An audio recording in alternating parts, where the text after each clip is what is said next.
Good morning, everybody. Well, as we speak, there are 41,000 people down in Greenwich. They're all going to run in a London marathon. It's an extraordinary number of people, and with midday temperatures due to be about 23 degrees centigrade, low 70s Fahrenheit, a lot of people are going to have a very, very tough few hours coming back. I can't tell you how thrilled I am not to be one of them at that starting line, but I know a lot of people are there, and they're doing it for charity, they're doing it for good causes, and, you know, if you're not an athlete, it takes a bit of guts, doesn't it, to train and run in that marathon, and we will, over the course of the next couple of hours, bring you news from the event, let you know what is going on. Last night, I was very privileged, I think, to be invited to the Royal Albert Hall.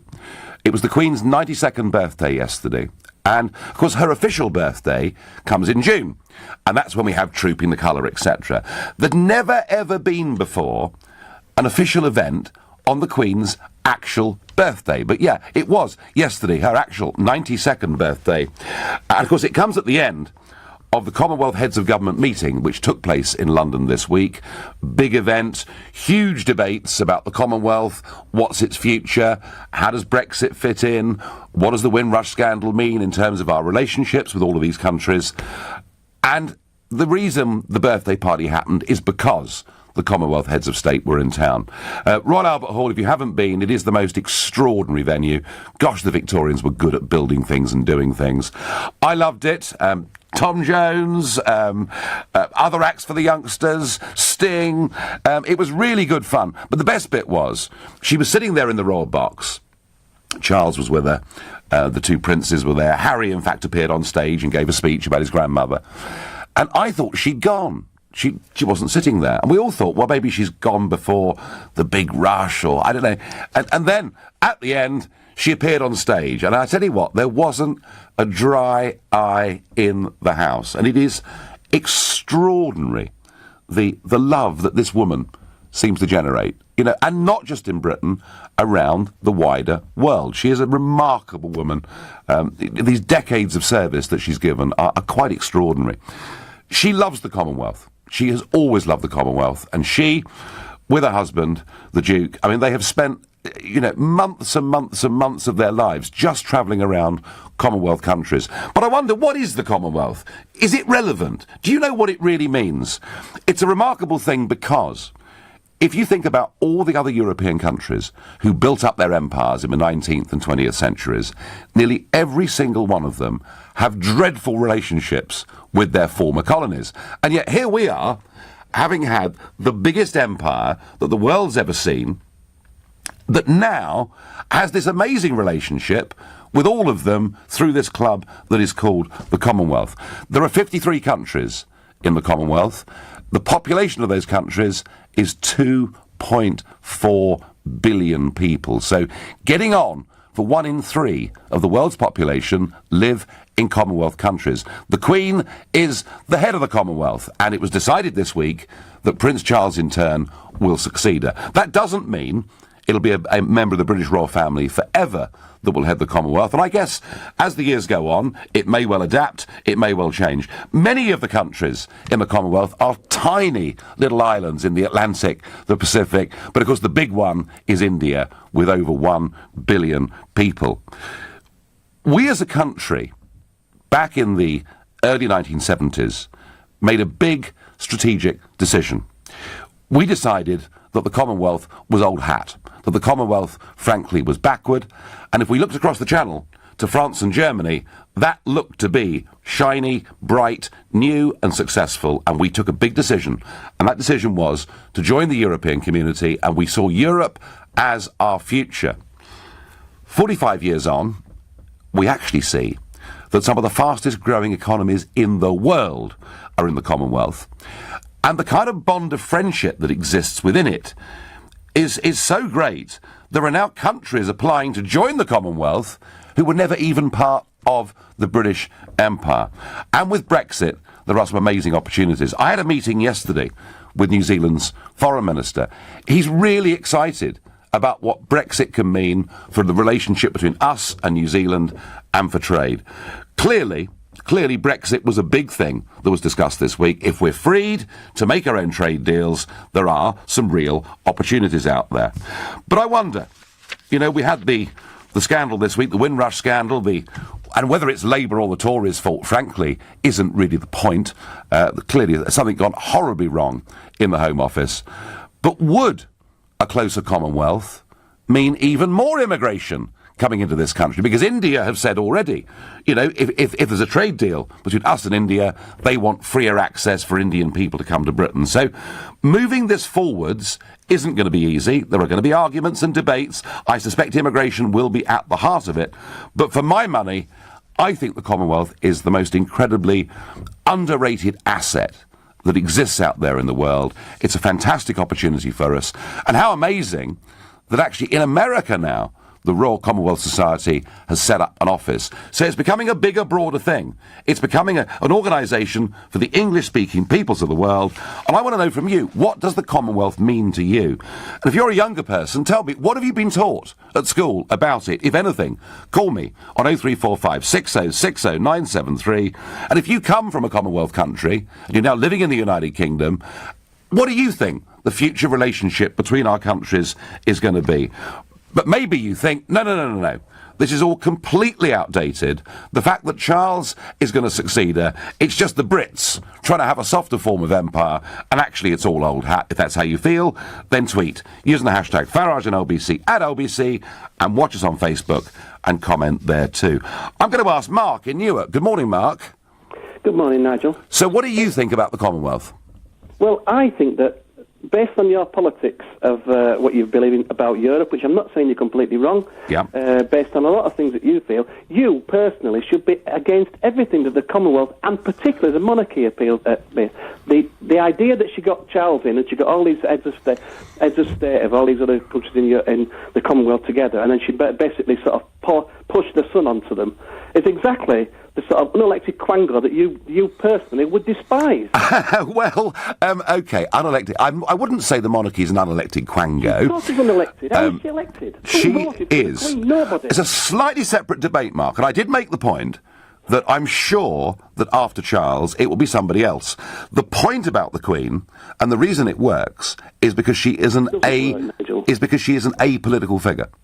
But she's not an apolitical figure. If she was an apolitical figure, she wouldn't be pushing her son onto them, would they? So don't believe this idea that she's an apolitical figure, because it's just not true. I see her as apolitical, and if it wasn't her... Nigel, why do people like you understand the idea of a meritocracy, and you're against all these things, but you seem to sort of like, for some reason, you have a blind spot with the monarchy. Why do you feel that way? Because I'd rather have the Queen than President Blair. Because if we didn't have a monarch, we would get a politician far better than us having a monarchy. Right, I tell you what, Mark. Let's take the monarchy out of it for the moment. Okay, let's take the monarchy. Let's take the monarchy out of it for the moment. It could well have been the other countries could have said to the Queen, "No, we don't want Charlie Boy. We want somebody from India." They are the biggest country in the Commonwealth. Taking the monarchy and the head of the Commonwealth out of it, do you think the organisation itself has potential for the future? Not under the British Empire Commonwealth, no. The idea of a British, English-speaking people that you mentioned, across the other federation, I'm not against that. I'm not against that at all. But the idea that the monarchy is at the heart of it is utter nonsense. And I'll tell you something else as well. If that was the case, that this model of British, this monarchist system that you keep sort of like pushing up against, and you're privileged to be there, which is... Yes, I was very privileged to be there, Mark. I loved it. It was great. Well, you are an idiot if you feel that way. I'm sorry, but you are. Well, I tell you what, Mark. There were a lot of idiots there last night. Wait a minute. Half of the Commonwealth countries, including the largest ones, are either already republics or are going towards being republics, as you know yourself. Well, she's still the head of state, of course, of 14 of those countries, but most of them have moved on with their independence, and they don't want the British monarch as their head of state anymore. But, Mark, what is remarkable is that, 70 years ago, nearly all these countries were in the British Empire. They're now independent countries, and yet they've still got a great relationship with us. Another nonsense. Isn't that wonderful? The fact that the only other country in the world that had a large empire like us, and has since had broken up into different countries, is France. And they get on far better with their... Oh, you are having me on, Mark, aren't you? Do you think France and Algeria get on well? They hate each other. French Guyana and so forth, and half of the South Pacific still want to be part of France. They made a department. There was a football thing a while ago when a team, Nice, had to play a team from French Caledonia, from New Caledonia in the south thing, because they didn't want to be independent. So this idea that... Well, the one thing, Mark, the French did do, one of the things the French did do well that we didn't do well, is the French actually have representation in their National Assembly for Réunion and places like that. And we didn't do that, and I rather wish we had. You know, Malta, for example, under Dom Mintov, Malta wanted to become part of the United Kingdom with its own representation in Parliament, and we said no. So France, with their smaller former territories, has a good relationship. With Algeria, it has a terrible relationship. But Mark, let me just finish on this point. Whatever you think about the monarchy, I would argue this. Today, I think the monarchy is more popular than it's been at any point in our history. And the younger generation in this country look at the two princes and they think they're really cool. It's ridiculous that people do not think they're really cool. Oh, they do. It's a nonsense. Oh, they do. But I have to say this. Why are you so against unelected quangos everywhere else, but you're okay with the monarchy? Because, Mark, it's our way. It's our way. See past your own nose. Well, that's very sweet of you on this Sunday morning, and thank you very much indeed, Mark. Well, Mark, they're no fan of the royal family, but I think he's in a tiny, tiny minority. I think the Queen is the most adored human being in the world. Today, you're listening to the Sunday edition of the Nigel Farage Show, exclusive in LBC. It's now 10:15. This is LBC. Do you or your business own a property with planning permission opportunities? If so, Barnes Rofe can help you manage the risks and maximise your gain with joint venture contracts, development partnerships, property SPVs, financing and ownership structures, and property tax advice. At Barnes Rofe, we've already supported our clients through property deals worth millions. So call us today, and you can be next. Barnes Rofe, clever accountants for property businesses. Award-winning Howarth Homes presents another outstanding development, The Dairy, an exciting new collection of just 33 apartments moments from Hillingdon Underground Station and the A40. With completion mid-2020 and the potential to benefit from the surrounding area's future regeneration, there may never be a better time to buy. The Dairy launches off-plan on the 26th of April with prices from as little as $259,995. Discover more at howarthhomes.co.uk. At the third stroke, the time sponsored by Cunard will be any time you like. Time to stop. Time to relax. Time to indulge. Time to love. Showtime.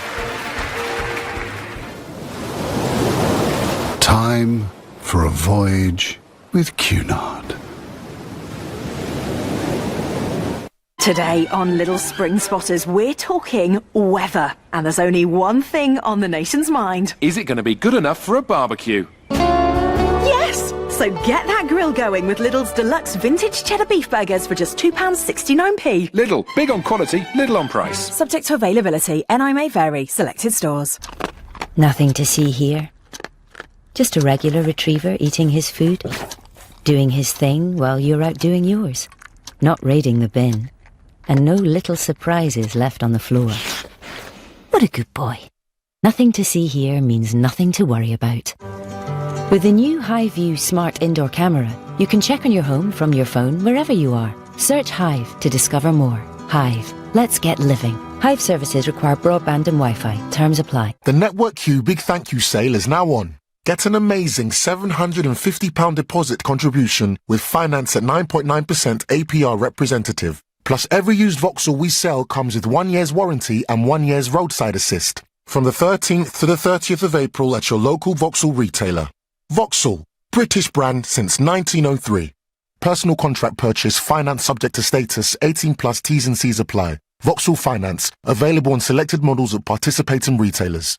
The Nigel Farage Show on LBC. Call 0345 6060 973. Is the Commonwealth outdated old hat? Is it the Brits trying to keep on to some last vestige of empire? Or is it the most extraordinary, exciting, diverse group of countries who speak English, have common law, a shared history, and could we really do something very exciting with it for our future? I support the latter idea. I think it's got great potential, and I have no problem with the Queen being at the head of it. I mean, she is actually beloved by a lot of people around the world. And if we didn't have the Queen, we would probably finish up with a political figure.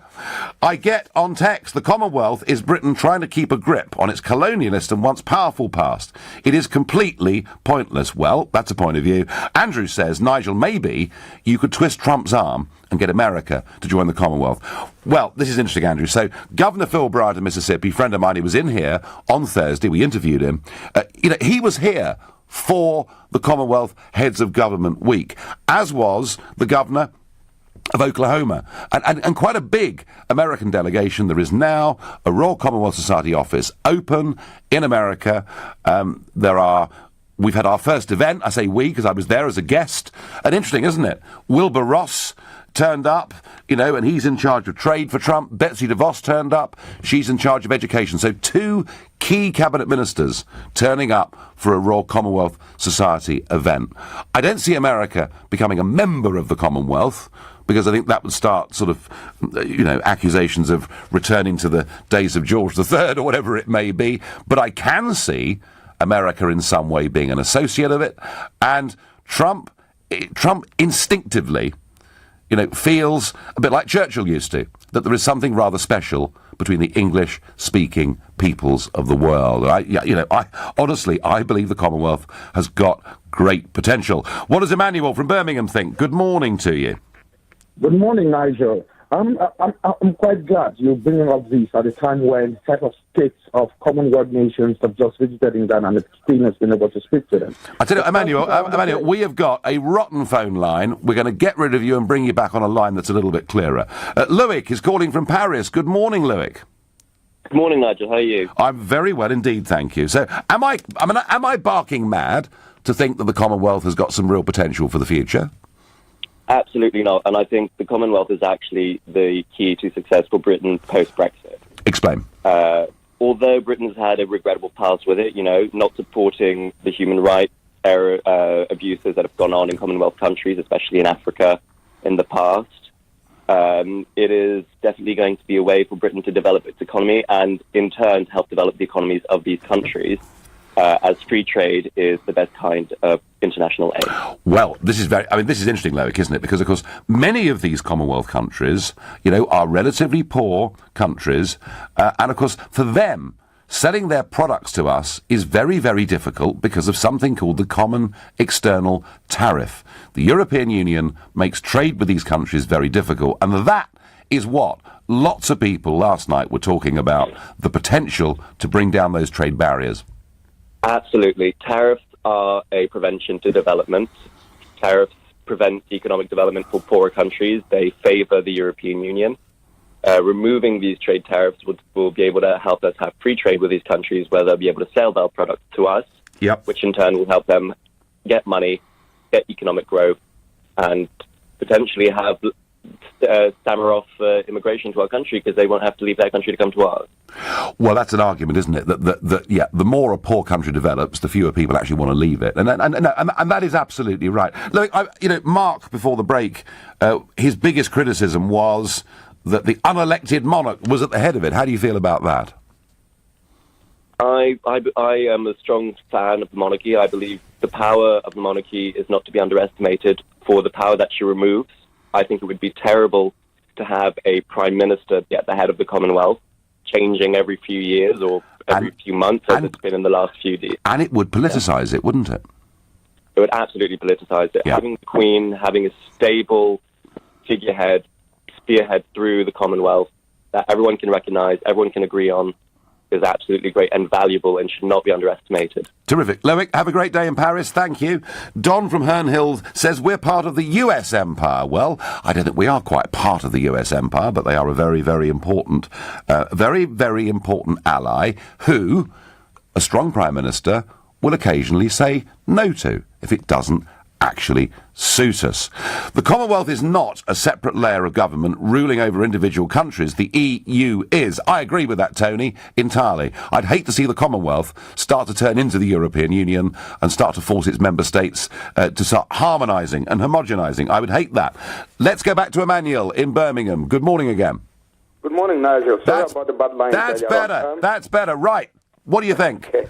Yeah, I think the Commonwealth at the moment is it's not fit for purpose because of its hypocrisy, Nigel. Yeah. Nigel, you're having a Commonwealth known as a gentleman's club where you have heads of states who have taken upon themselves to kill, maim, abduct, and even sacrifice their own country's worth to remain in power, and they parade the corridors of the Commonwealth in the presence of the Queen. I think it is shameful, appalling, and disgraceful. Nigel, let me take the example of Southern Cameroon, the former British Cameroon, which to many people in this country don't even know it used to be part of the British Empire. Since we're talking Commonwealth, which used to be the British Empire, which we are celebrating a common law, a common language. But do you know at this particular moment, the Secretary General of the Commonwealth, Patricia Scotland, visited Cameroon with a crisis that is going on there with over 65,000 Southern Cameroonians reported to be in Nigeria as refugees, and some equally in this country. And the head of and the Secretary General of the Commonwealth is unable to address this. She visited Cameroon. People's houses are being burnt down. People are fleeing into bushes. We have unaccompanied minors in Nigeria at the moment who are running away from the crisis in the former British Emmanuel, I am aware of real problems there. But isn't the point that, you know, whether it was South Africa during apartheid or Zimbabwe under Mugabe, the Commonwealth does suspend membership of countries that it thinks are behaving very badly? No, it hasn't. I mean, we've written letters as the Southern Cameroon community in the United Kingdom. We've written letters upon letters to the Commonwealth asking them to address it. And what they told us, Nigel, I want you to ask this question to Patricia Scotland. She said the root causes of the problem in this Commonwealth country has to be addressed, and she's never bold enough. Emmanuel, you're being. I can tell you're very passionate. You're being very specific. I myself have received letters about the South Cameroon situation. I don't know. I just don't know. I can't comment on how bad the situation is. I hear what you have to say, but I would argue that, of course, within the Commonwealth, we're not going to say that every country is perfect, but it is a great, great way of getting people together to discuss these problems. Emmanuel, I thank you for your passion. Natalie is calling from Brighton. Good morning, Natalie. Good morning. Tony Blair goaded Mugabe in 2003, and that was the end of Zimbabwe in the Commonwealth. And that was 15 years ago. And the Commonwealth, all the Commonwealth people, as somebody just said, have one communal language, which is English. Yep. And all the stepchildren are cousins. All the stepchildren of Britain are cousins. These I see as the Commonwealth. And yesterday, Boris Johnson said that Zimbabwe is welcome to rejoin the Commonwealth as long as it has free and fair elections. And yesterday, being the Queen's birthday, I told everybody in Zimbabwe, and they all sent back messages to the Queen. And the one that really got to me was an old man who said, "She is still my girl." That's very nice, isn't it? Natalie, tell me, as somebody that comes from the Commonwealth, do you feel it is like an extended family? Yes, I do. You really do? We are the stepchildren. We are treated like the stepchildren. Yeah. Yes, no, we are definitely part of the Commonwealth.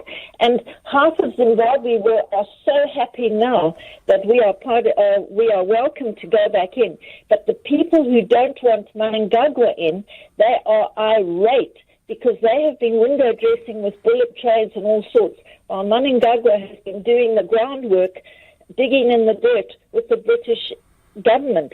And now Boris has said, no, you're very welcome to come back into the Commonwealth, provided you have free and fair elections, which Mnangagwa is determined to have. Nope. And he's invited anybody and everybody who wants to go and see the elections to go there. Natalie, great call. Thank you. Natalie there, feeling actually that those countries are like the stepchildren. Interesting. It won't stay that way forever. It will evolve. Could it be something very exciting? What does Jason in Sutton think? Does the Commonwealth have real potential for the future, Jason? Not in the near future, or probably the medium-term future, I don't think so, no. I mean, you've been banging on for years about the Commonwealth being the saviour of the British economy post-Brexit. No, I've never said that, but I do think there's potential there. Now, obviously most of those countries are quite a lot poorer than us, but they do have very high growth rates. Well, let's put it into perspective. The average price of a car that's exported from the United Kingdom is £20,600. Yeah. The average GDP per capita within the Commonwealth is $3,500 per year. Now, it's even less than that if you take out Australia and Canada. How many cars at £20,000 a year do you think we're going to be able to export to the Commonwealth? We don't make products in the UK to be able to export to these countries. We make luxury products to sell to people like...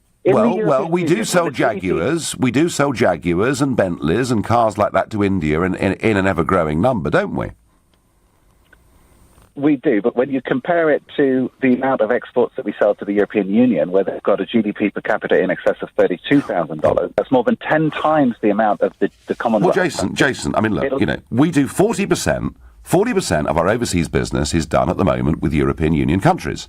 But 60% is done with the rest of the world, despite the fact we've not been able to have especially good trade relations with them. I'm not arguing against doing trade with Europe and saying we have to go for the Commonwealth. All I'm arguing is that in terms of our global influence, in terms of a club that brings people together, I think the Commonwealth's got some value. Jason, I thank you. You're listening to the Sunday edition of the Nigel Farage Show exclusively on LBC. It's now 10:30 and time for the news with Philip Chryssikos. The Health Secretary is accusing social media companies of turning a blind eye to the harmful effects their platforms have on young people.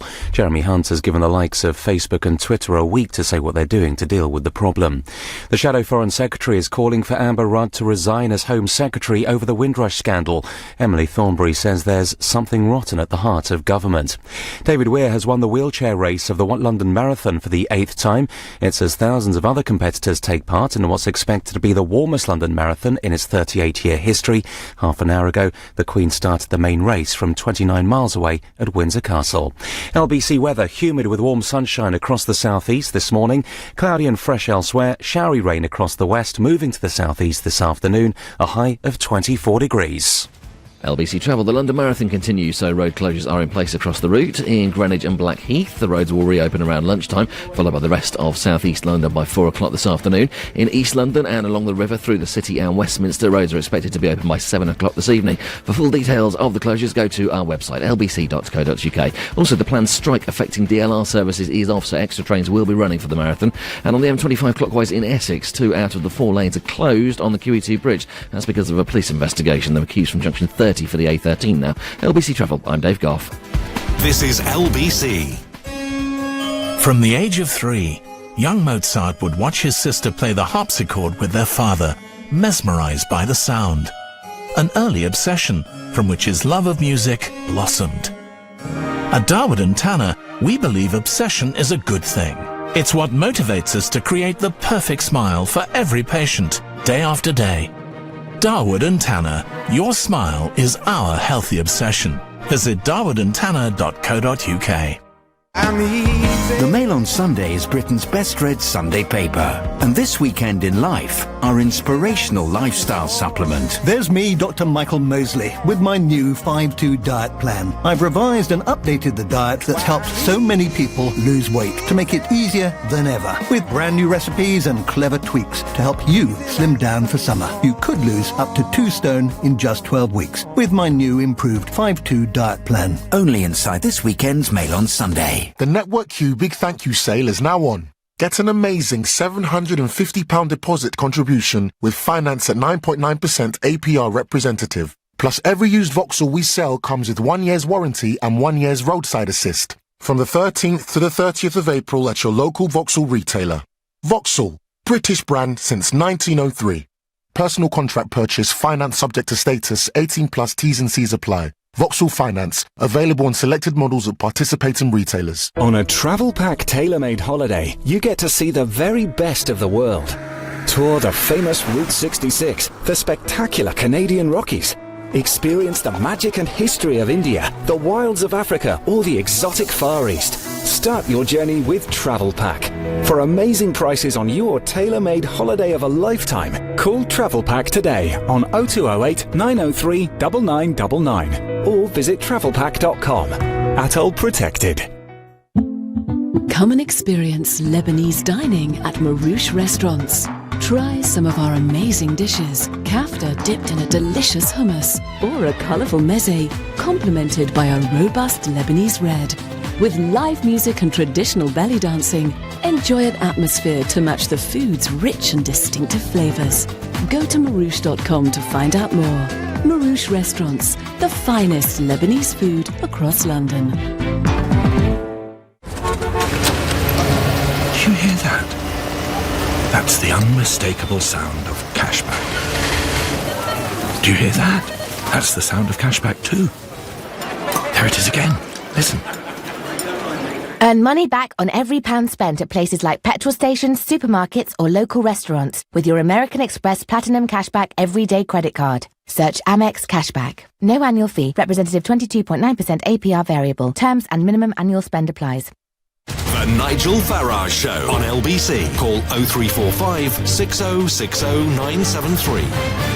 Well, our 92-year-old Queen is a very hard-working woman. Not only a late night for her last night, finishing up on the stage at the Royal Albert Hall with this big Commonwealth party to celebrate her birthday, but this morning she pressed the button to start the London Marathon. 41,000 people taking part, and forecast to be the hottest marathon ever. Now, there were, to the relief of runners, some big thunderstorms in London overnight. It has brought the temperatures down, but we're told by the middle of the day it'll be 23 degrees C. That's 73.4 Fahrenheit. So, and that will set the record. The previous hottest was 22.7. So the weather, I'm guessing, is a huge issue. But let's find out what's going on. Let's ask Holly Jones, LBC's reporter down in Greenwich. Good morning, Holly.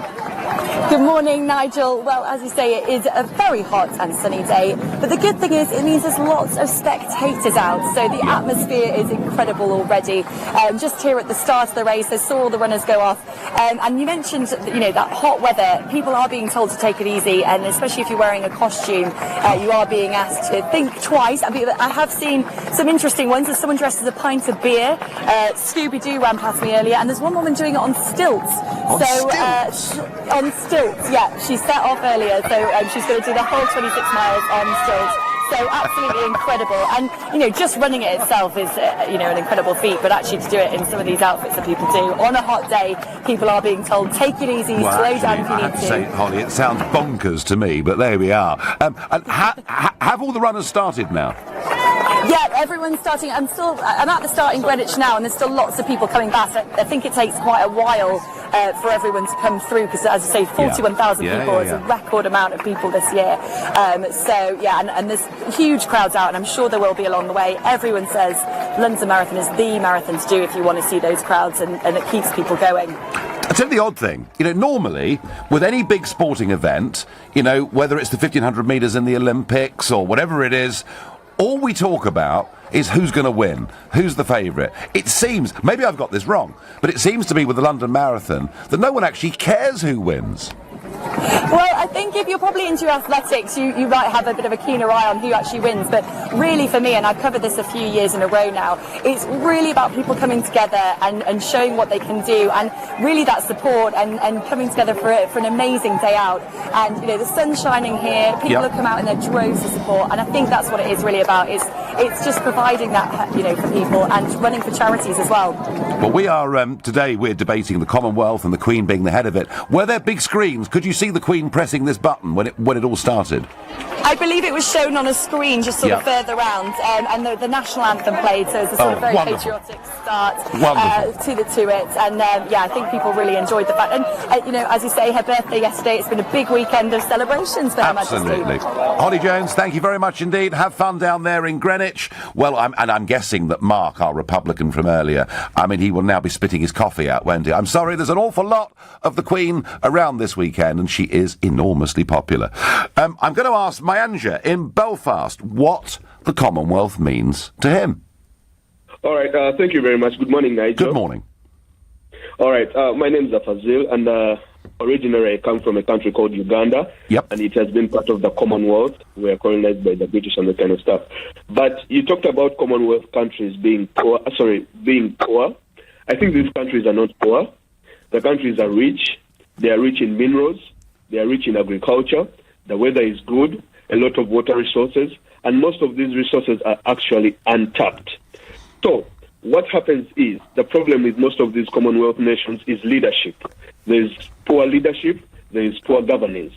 So as a matter of fact, it has led to the underutilization of such kind of resources, and the people have not been able to benefit. So I think at this point in time, the Commonwealth, Britain leaving the European Union, it is a very good opportunity and a very good chance for Britain to benefit in these untapped resources, as well as for African nations to also align more with Britain and leave countries like China, because China is coming into these Commonwealth countries because Britain had underrated these countries. Britain had underrated... Oh, well, listen, we did more than underrate them. We actually willfully turned our backs on them back in 1973. The very countries who in 2 world wars had sent their people, stood by us, helped us. It was a terrible betrayal in many ways. Exactly, because we were left with no option. Because, I, for one, I would rather align with Britain than align with China, because you don't know, the Chinese policies and, what they are coming with in Africa. And you're seeing a lot of Chinese actually coming up in Africa, creating a lot of, bringing a lot of trucks and bringing a lot of machinery, drilling oil and doing all that kind of stuff. Because it is our leadership, Britain turns the back on these countries, and as a matter of fact, these countries were left with no option. And tell me finally, what do you think about the Queen being the head of the Commonwealth? I think the Queen is, she's an inspirational figure for the Commonwealth, and people in where I come from, especially in Uganda, they think highly about the Queen, and because these Commonwealth countries also have monarchies, or they have kingdoms, and they have kings and queens and stuff like that. So we highly respect the Queen, and we would like her to.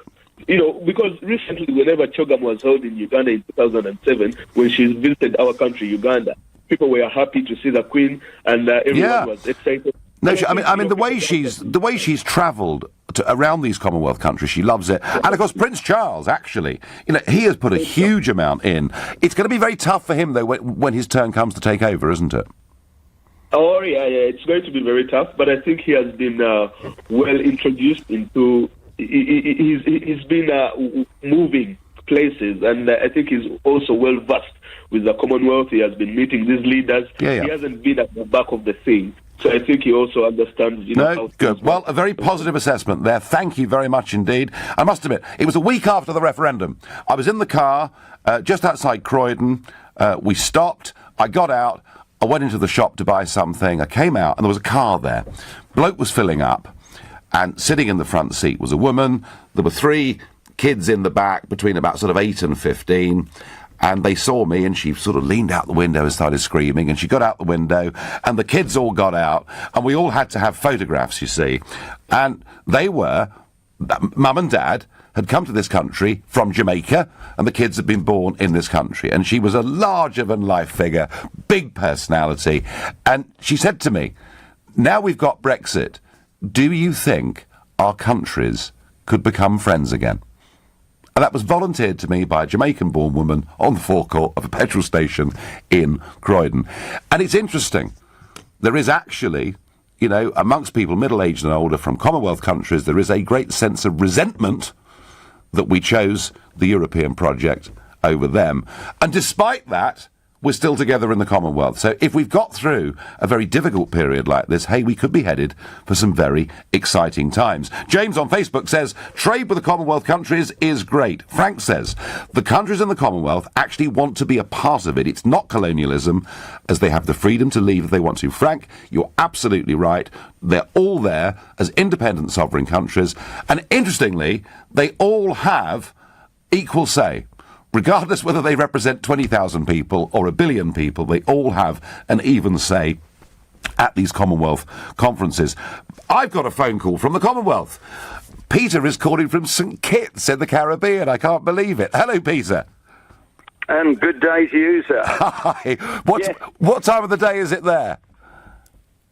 It's, well, you know, we're 5 hours different to Just you, aren't 5, we? Or yeah. something like that. Yeah. It's Well- quarter to 6 here in the Caribbean. Yeah, so have you, But, is this after a late night out, Peter, or are you just up early? Well, you know how I'd rather not go into that, to tell you the truth. Now tell me, what does the Commonwealth, what does the Queen mean in St Kitts? Well, listen, let me tell you everything. I can assure you of that. Everybody loves it. And they've got the Queen's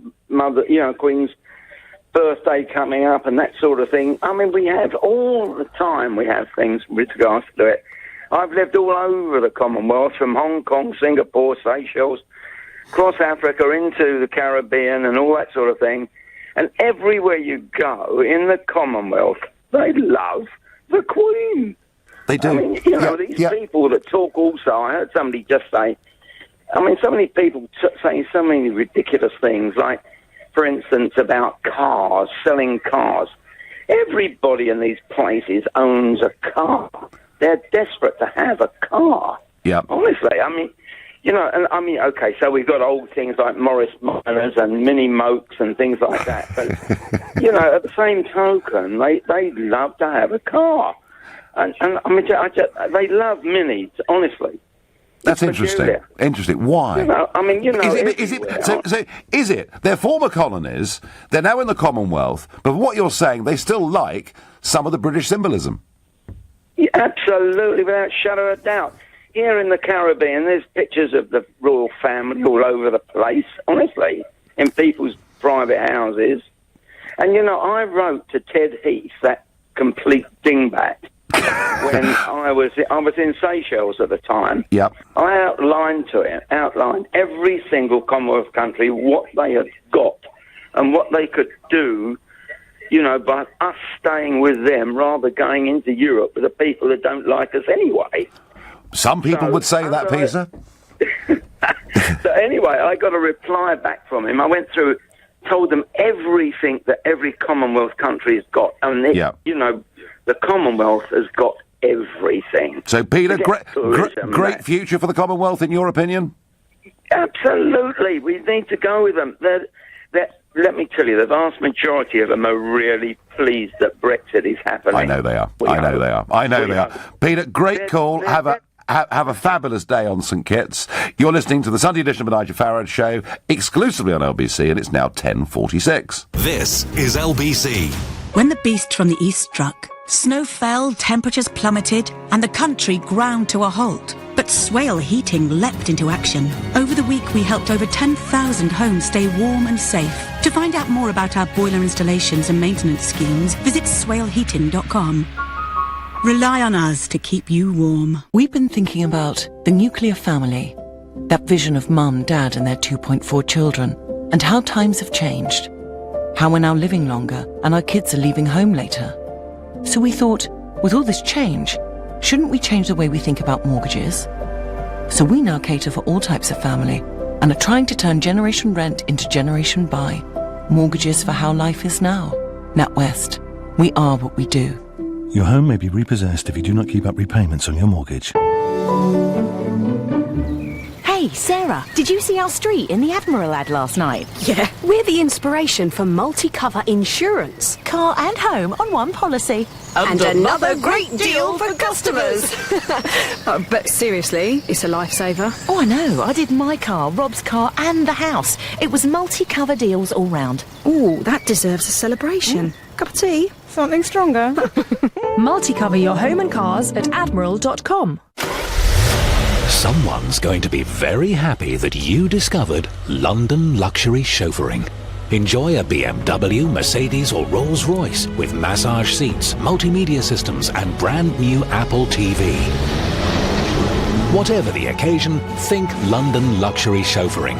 Make your first booking and get your second one free at llccars.co.uk.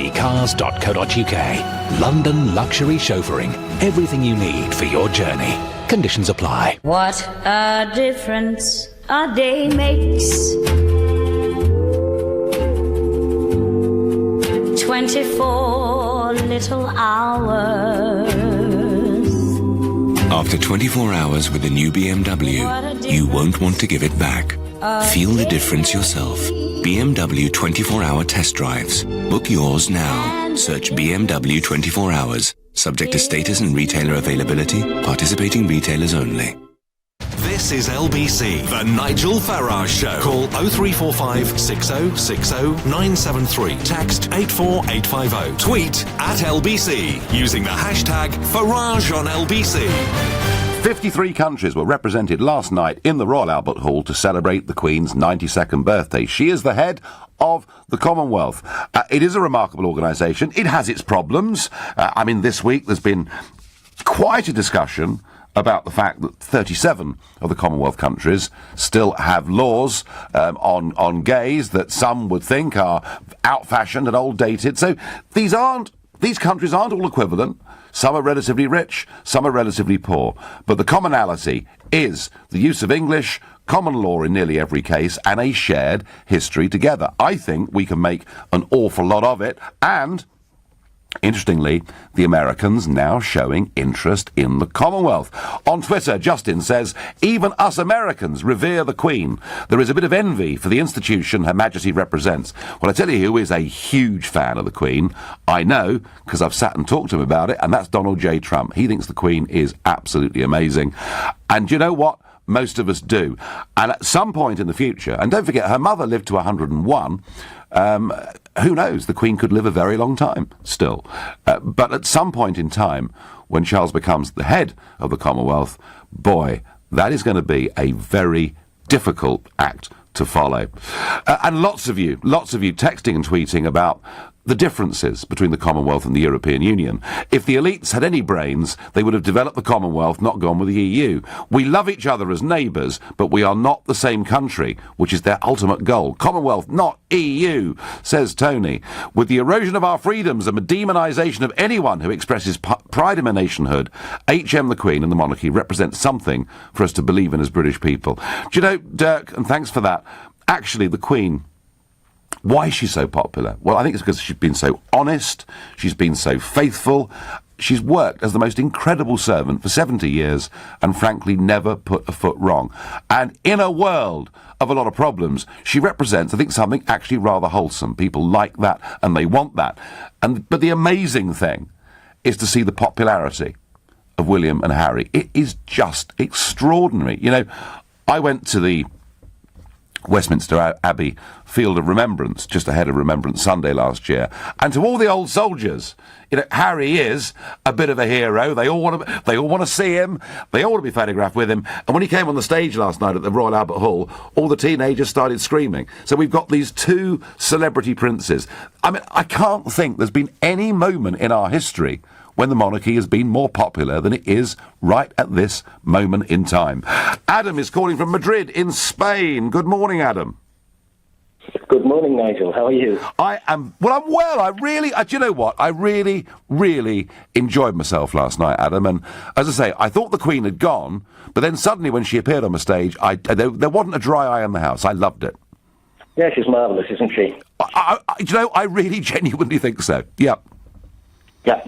Now, I wanted to say, I've heard a few of your listeners calling in and saying that the Commonwealth is an outdated vestige of empire. Yep. And, you know, we should feel guilty for having gone there, having colonised these countries in the first place. I lived in Dubai for 10 years, and in Dubai, a significant part of the workforce are Indians. Yep. From all over India, and they don't have this feeling because they don't have a chip on the shoulder about us anymore. They've moved on. They're a huge, independent, proud nation, and they're quite happy to be in an organisation with us as equals. You know, they don't have this idea that, you know, the British came and a lot of them are quite happy we were there, happier that we left. But, you know, they feel genuine affection, perhaps not for the UK as an ex-colonial power, but British culture, the language. They're delighted to be English speakers. Helps them speak to each other. It is remarkable, Adam, isn't it? That, you know, we were their colonial masters, and I look at the other European countries, and a lot of them have got, I mean, Belgium and the Congo, for example, some pretty bad relationships between those countries, and it is remarkable, this kind of friendship in this club, isn't it? Well, Belgium is an interesting example because they had Rwanda. Yep. And Rwanda has now joined the Commonwealth. You know, because this is a point, Adam. Left them with a system that encouraged this is a point to kill each other. They now seem to think that in the Commonwealth there might be some sort of... I understand, Adam, there are 6 countries queuing up to join the Commonwealth, none of whom were ever part of the British Empire. So it is being seen now around the world as being an organisation with real potential. That's right. The fact that it grew out of the British Empire is now irrelevant. Yeah, we've moved on. It seems to me that it's only people in Britain who seem to... Yeah, I couldn't agree more. Adam, I couldn't agree more. Couldn't agree more. Have a great day in Madrid. I asked the question earlier for young people, what have you been taught about this? Nothing at all. When I was in school, I can't remember any teacher talking about it. Maybe it was talked about more 50 or 100 years ago. Well, I think 100 years ago, weren't kids painting in bits of the map pink and things like that? I do think the Commonwealth is something that has simply not been discussed very much, and I think now that is going to change. David on Facebook says, I've travelled to 200 countries around the world. Wow. Britain is the best and the Commonwealth is wonderful. Right, well, there you go. Jason is calling from Acton. Good morning, Jason. Good morning, Nigel. How are you? I am good. So, what do you think of that? Very great. Is this a colonial sort of throwback, or does it have potential, Jason? I think there's, as a British born, I'm British born. My family's from Nigeria. I've got a dual passport, and as a British person, I don't feel comfortable us leaving the European Union. However, as also going back home and going to Nigeria, I see that a lot of people that are Nigerian can call you and maybe argue this point, but I feel that investment in agriculture and pushing forward vocational skills and if we were to go into the Commonwealth and then there's prospects for us to grow agriculture in Nigeria, for us to do business with England, I think there's huge potential there. I feel that in Nigerian culture, we focus too much on a lot. I'm not saying it's a bad thing, but a lot on very high academical, what would I call it, like doctors, lawyers, but there's no one really doing agriculture. There's no one really doing carpentry, plumbing, electricity. And I think if we sort of untapped human resources, then, Jason. Yeah. I mean, what I do as well, you know, I've bought a few lands in Nigeria to look into business towards agriculture, as well as me working in UK. But again, like I said, Nigel, the reason why I feel a certain way about Brexit is because I want to have freedom to go from from England to Spain to France. Have freedom of movement. Jason, if you're a law-abiding citizen carrying a legitimate passport, it will still be very, very easy to go to Spain for the weekend or whatever else. I promise you, that is not under threat. Jason, I thank you. Time for one last call on this. Joe is calling from Nantwich. Good morning, Joe. Nigel, lovely to speak to you again. Nigel, I was born in Trinidad. Yep. And I know the potential of the Commonwealth. When you look at the Commonwealth and all the countries in it, you look at Africa, Nigeria, oil. You look at, you've got India and Pakistan out of Asia. In the Caribbean, you've got Brunei as well. In the Caribbean, you've got fruit and abundance and everything. And when you look at Europe, there's 2 countries in the Commonwealth. Now, you've got Cyprus and you've got Malta. Yep. Now, it seems to me we've been going to the wrong club. We've been using our pass to go to the wrong club. But we've still got our pass. Let's go to the right club. And the right club is 2.5 billion people with the resources. You take Trinidad, for instance. Last year, they found an enormous amount of oil and gas. Run our pipeline to there, if you like, but the potential there is fantastic. The untapped potential of many of these Commonwealth countries. But, Joe, let me just put this to you. You know, Peter in Lancashire has texted me, and he says, the Queen is loved and respected. The Queen is the Commonwealth. To what extent is that true, do you think?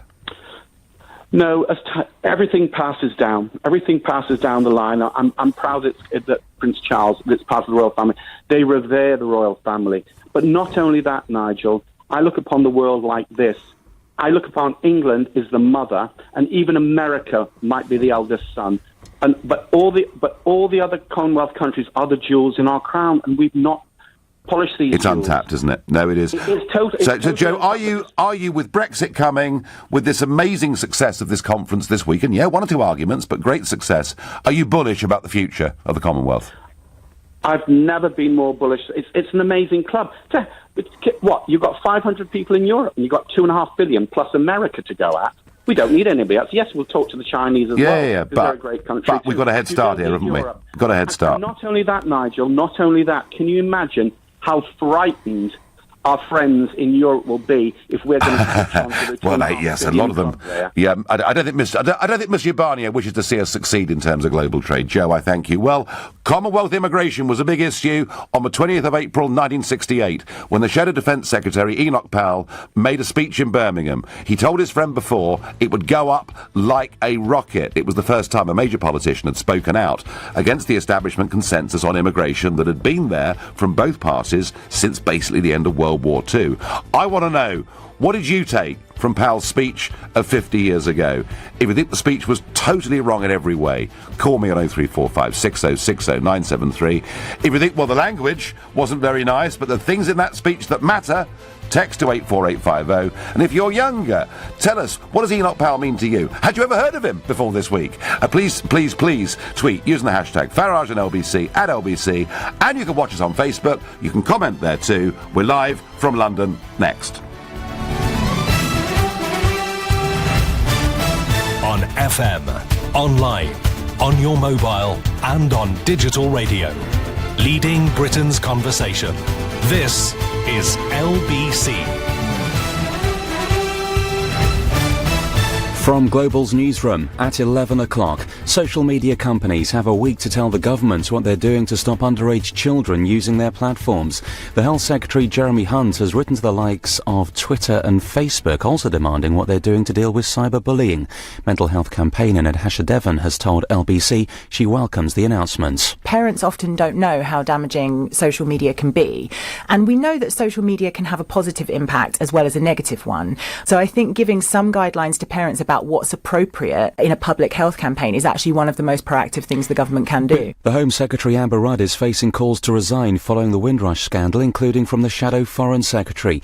Emily Thornberry says there's something rotten at the heart of government, but former Home Office Minister Norman Baker has told LBC it's the then Home Secretary and now Prime Minister Theresa May who should fall on her swords. She was the one who introduced it at the Home Office. She was the one who had to go home bans. Amber Rudd and Caroline Noakes, they didn't create the situation. It would be very unfair for them to go in many ways. I think Theresa May needs to make a full personal apology, not an apology on behalf of the government, a personal apology, and say, I was wrong as Home Secretary to do this. That's what needs to happen next. An international coalition of 35 Catholic organisations is promising to remove its investments from fossil fuels. Almost £8 billion will be withdrawn from companies in the oil, gas and mining industry, joining 60 other Catholic groups that previously decided not to invest in fossils. Today marks 25 years since Stephen Lawrence was murdered while waiting for a bus at Eltham in south-east London. The Stephen Lawrence Charitable Trust was set up 5 years later by the 18-year-old's mother, Doreen, to help young people from disadvantaged backgrounds. Sonia Watson is the Trust's chief executive. She's spoken to LBC. Over 2,000 young people have benefited from the Trust. We have about 300 industry partners who all want to contribute, helping young people who perhaps have been disadvantaged in the past. Vern Troyer, who played Mini-Me in the Austin Powers films, has died at the age of 49. The cause of his death isn't clear. Austin Powers creator Mike Myers says Vern was a consummate professional. There's been a royal send-off on what's expected to be the warmest London Marathon in its 38-year history. The Queen pressed the button to sound that klaxon in Greenwich from 29 miles away at Windsor Castle. Extra ice, water and shower stations have been set up with temperatures expected to reach 24 degrees later. In the last half hour, Britain's David Weir has won his 8th London Marathon title, taking victory in the men's wheelchair race. LBC weather, humid with warm sunshine across the southeast this morning, cloudy and fresh elsewhere, showery rain across the west, moving to the southeast by the afternoon, a high of 24 degrees. From Global's newsroom, for LBC, I'm Philip Chrysikos. Introducing Benson's Blue Cross Savings Event with savings of up to £200. Our exclusive British-made Silent Night Mirror Pocket Indulgent Divan Bed is now only £749. Plus you can save £200 on our stylish solid wood Venetian bed frame, now £399. Offers available online, in-store or by phone. Interest-free credit available and free delivery on everything. Find the right bed for you and save hundreds of pounds in the Benson's Blue Cross Savings Event. Hurry, must end soon. LBC Travel, the London Marathon continues, so roads stay closed across the route. In Greenwich and Blackheath, the roads will reopen around midday, followed by all other roads in South East London by 4 o'clock this afternoon. In Docklands, Tower Hamlets, the City and Westminster roads are expected to be open by 7 o'clock this evening. For full details of the closures, go to our website, lbc.co.uk. The planned strike affecting DLR services is off, so extra trains are running for the marathon. And on the M25 clockwise in Essex, 2 out of the 4 lanes stay closed on the QE2 bridge. That's because of a police investigation. It's now taking about half an hour to get through. LBC Travel, I'm Dave Goff. This is LBC from Global, leading Britain's conversation. The Nigel Farage Show.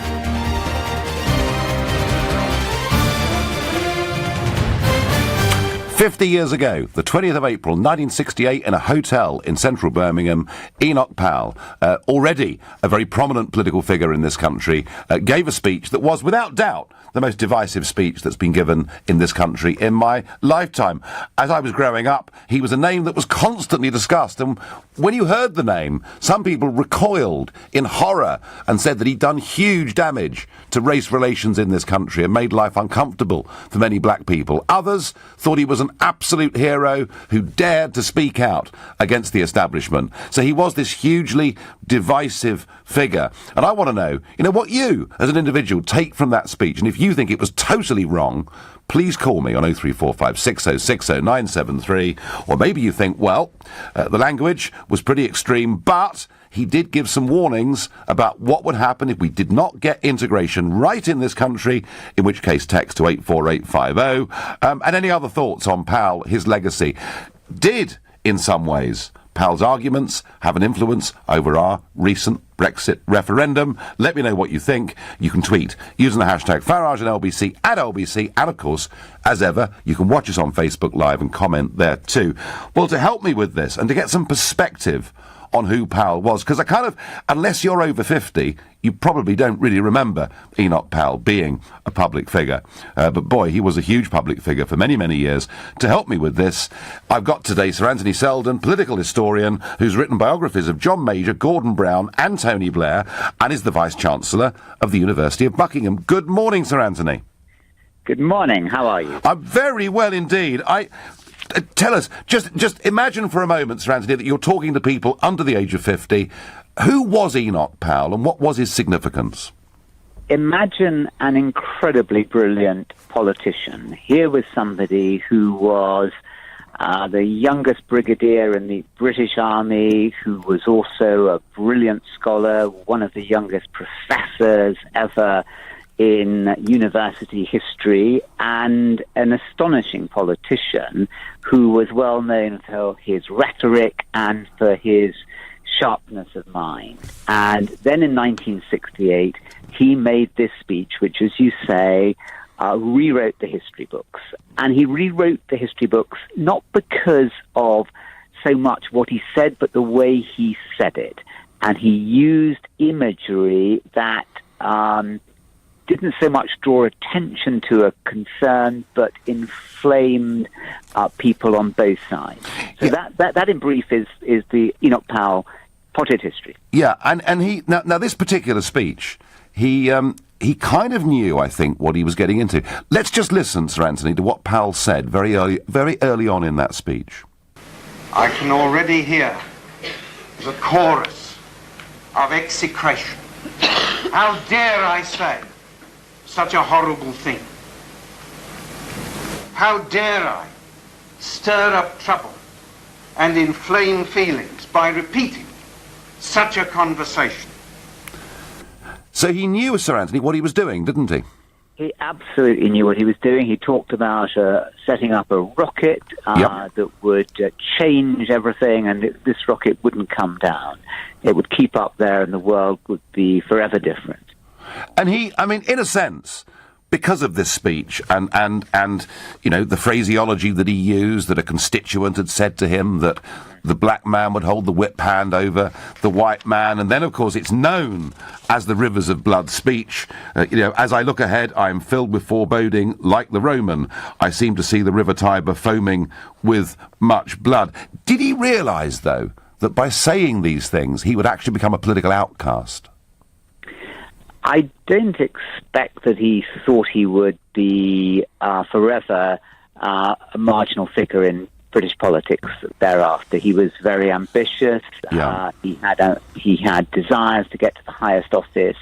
Having said this, the then Tory leader, Ted Heath, sacked him, and he never again held office in the Tory party, and he broke away and became a maverick for the rest of his life. But, you know, the issue, I think, is that many people in many countries worry about the balance of immigration, and too many, too quickly, can upset the delicate balance in society. Now many reasonable people accept that is a concern, and it was the way that he said it, the highly emotive language, rivers of blood flowing through the streets.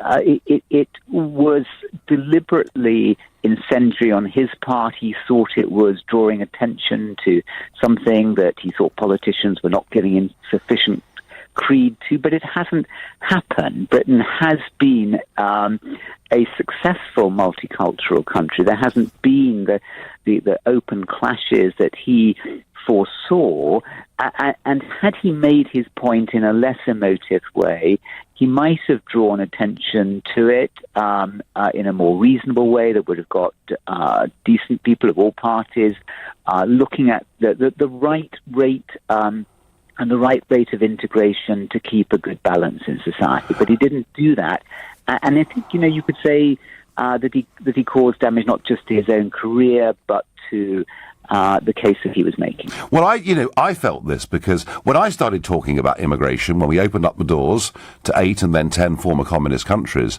I found arguments that I was making about numbers, integration, arguments that I believed were wholly logical and rational arguments. Actually, to even touch on the subject, I was sort of shouted down as if I dared to do something that was wrong and was bad. And I do wonder, on this question of immigration, whether Powell didn't actually make it harder for people to talk about the very thing that he wanted highlighted.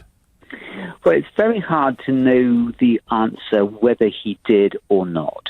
He certainly inflamed the issue, and I think the fact he showed no contrition afterwards did further damage to his cause. He is known to have said that his one regret was not making the speech, but that he didn't quote Virgil, the Latin writer, in the original Latin rather than in English, which is a very sort of flip thing to have said. So he quite possibly did polarize, and having a polarized society is never helpful for logical debate. I mean, there are reasonable people on both sides of this issue, and to respect what the other side says and to listen to the other side and come out with a reasonable way forward would have been a much better way. And it, as you said, Nigel, the country's been changed since because of this extraordinary speech. Did he make life more difficult for black people living in Britain in 1968? Well, I would think he did, because he had very large numbers of supporters. There were protests in his favour, and as an integrationist, I can't support that at all. I'm the child of immigrant parents. My grandparents were immigrants, and I think that this was not a reasonable thing to have said. And, you know, it is important in issues that are highly sensitive. So capital punishment is another. It's highly important for politicians to be temperate in the points that they are making. We could see this again over the whole issue of Brexit, where intemperate language was used on both sides. The public deserve and need politicians to be reasoned with them. And if they are themselves going to resort to the language of the street and the pub, they kind of legitimize that, and it doesn't help clarity to emerge. Yeah, and yet he was this enormously civilized person as well, wasn't he? And this is a very great paradox, Nigel. He was incredibly learned. He was not a... He loved music, didn't he? He loved music, mind you, to lots of fascists, but he was a very cultured person, and was a very cultured family man, had a lot of friends. And quite liberal, Sir Anthony, wasn't he? Quite liberal on social issues. He was very liberal. He was very liberal on social issues, very liberal on economic issues, in the sense of being very extraordinarily pro-free market. So he was one of those cases, if you like, one of these very brilliant mavericks who we have, who somehow just didn't fit in, and who felt never understood by the establishment, was outcast, and that can happen to these people. And sometimes one feels what one's left with politics with those people who, who are more conventional minded, but one can understand why that is, because they're saying things that seem to ordinary people to be much more acceptable. So there you are. No, thank you very much, Sir Anthony Selden, for talking us through Powell. And as Sir Anthony says, he was an utterly brilliant man in so many ways. And for me, I was a big supporter of Powell. I was a big supporter of what he stood for in terms of economics. He was a monetarist before Milton Friedman. He was a monetarist before Margaret Thatcher had even thought about this stuff. And on the European question, he was wholly opposed to us joining the common market. He maintained that view for the whole of his life. In fact, he and Tony Benn were the people that I listened to and looked to and thought about their words before I got involved in politics myself. And in a minute, I'll tell you about a very interesting personal reminiscence of myself and Enoch Powell. But for now, you're listening to the Sunday edition of the Nigel Farage Show exclusively on LBC, and it's 11:15. Sheila Fogarty, Monday to Friday from 1 p.m. I think we've been feeble on Syria, to be honest, and I've thought that for a long time. When chemical weapons are used, I think it behoves the world to respond, and when chemical weapons are used on the streets of our own country, I think it behoves us to respond. Leading Britain's conversation. This is LBC. Nothing to see here. Just a regular retriever eating his food, doing his thing while you're out doing yours, not raiding the bin. And no little surprises left on the floor. What a good boy. Nothing to see here means nothing to worry about. With the new Hive-View smart indoor camera, you can check on your home from your phone wherever you are. Search Hive to discover more. Hive. Let's get living. Hive services require broadband and Wi-Fi. Terms apply. Ryanair, 30 years of low fares with over 200 destinations to choose from and great on-time flights. Isn't it time you booked your next break? Book your trip today on Ryanair.com or on the app with up to 20% off 1 million seats. Ryanair, low fares made simple. Limited availability. See Ryanair.com. Want to show your lawn some love? At B&Q, do it for less with a McAllister 1200-watt lawnmower. Was £69, now £56. 14-kilogram aftercut all-in-one for just £17. And Verve Clear Away bag for £3.47. So for low prices on garden project essentials, you can do it when you B&Q it. If you own a Swiss watch and it's time to sell it, speak to watches.co.uk. The whole process runs like clockwork. Rolex, Patek Philippe, Omega and more. It only takes a couple of ticks and we pay immediately. Or if you just fancy a change, we could take yours in part exchange. From time on your hands to money in your pocket, it couldn't be easier with watches.co.uk. The pre-owned Swiss watch specialist. Do you hear that? That's the unmistakable sound of cashback. Do you hear that? That's the sound of cashback too. There it is again. Listen. Earn money back on every pound spent at places like petrol stations, supermarkets or local restaurants with your American Express Platinum Cashback Everyday Credit Card. Search Amex Cashback. No annual fee. Representative 22.9% APR variable. Terms and minimum annual spend applies. The Mail on Sunday is Britain's best read Sunday paper.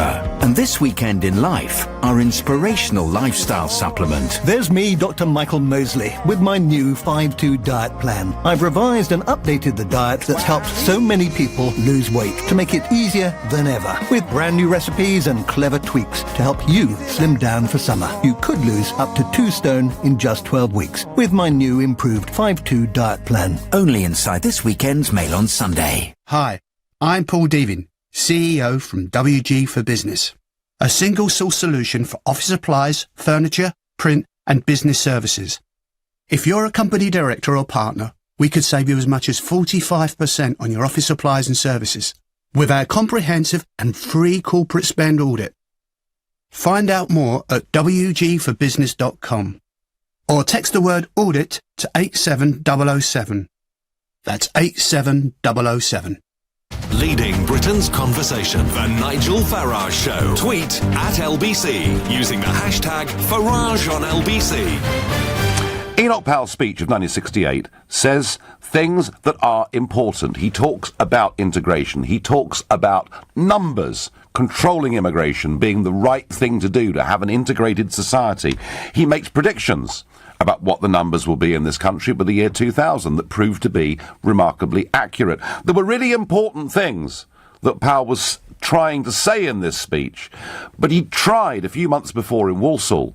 He'd given the same speech, and it hadn't really become the big issue that he thought it would be. So this time, he decided he would use language that would get it onto the front pages, and that's why, we played that clip earlier. Even now I can hear the howls of execration. How could I say such a horrible thing? He knew what he was doing, but at the end, when he uses this classical analogy about the Romans standing on the banks of the River Tiber, I think he just assumed that everybody would have read the Aeneid and would have understand what he was going to do. I think that the violence of his language damaged his case, damaged his career, to the extent that he was only ever an outsider from that moment on, when had he not given the speech using those words, I think he would have become the Prime Minister. I really do think he would have succeeded Heath and not Thatcher. But he also made it very difficult to have a rational, open debate about immigration for all the decades to come. And I know that, I think, probably more than anybody living in this country today. I was trying to talk about opening up the doors and being sensible and having control. And as soon as you did it, you were cast into this bracket. You're a Powellite, and therefore much hate must be directed at you. But despite all of those things, despite my criticisms of that speech, I'm a Powell fan, make no bones about it. And what he said about the European Union was right. I chauffeured Enoch Powell to his last ever public engagement. It was at Newbury Racecourse back in 1992. He sat in the front, the wartime brigadier, and as we arrived at the gates, there were some communist protesters who smashed the back of my car in with a big wooden stave. I was absolutely shaking like a leaf driving this car, not knowing what to do. But the wartime brigadier, talk about stiff upper lip, was completely unmoved by all of it. So I did meet him. I met him several times, and he was, for me, an inspirational figure when it came to the need for our country to be a self-governing, independent nation. So that's where I am on this, but I'm critical of the language that was used in this speech. Lots of emotion out there. Steve in London says, Powell insulted the British public by assuming that all Britons were half-wit racists. He was wrong, not brilliant. But Mark in Oxford says, Enoch was right.